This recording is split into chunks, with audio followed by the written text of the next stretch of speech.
Nga shprehja gjumi I vdekjes, kuptohet se Davidi ka shumë të ngjarta këtë shkruar këtë psalm, ndërsa përballej me rrezikun e vdekjes për shkak të një sëmundjeje fizike.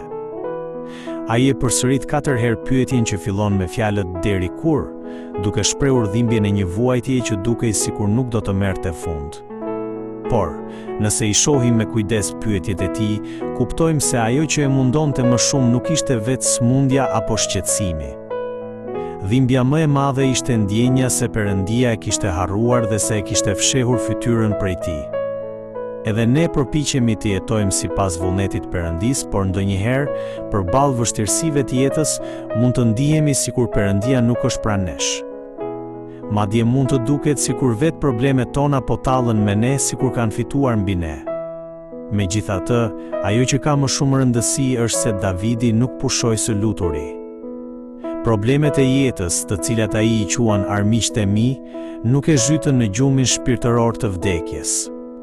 Përkundrazi, ai ju afrua edhe më shumë Perëndis dhe I thirri me gjithë zemër. Perëndia dëshiron që edhe ne, në çdo rrethan, të vijmë në vendin e lutjes.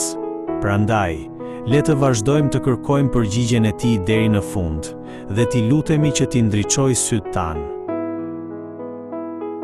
Ndërsa luftonte me frikën e vdekjes, Davidi e shpreh besimin dhe vendosmërinë e tij me fjalët: "Por unë, themeli I këtij besimi ishte dashuria e pandryshueshme e Perëndis.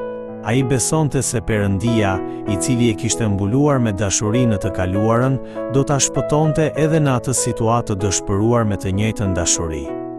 Prandaj është e rëndësishme të kujtojmë hirin që Perëndia na ka treguar në të kaluarën. Duhet të kujtojmë se ai është besnik dhe I mban premtimet e tij për të na ndihmuar, e pastaj të kthehemi përsëri në lutje.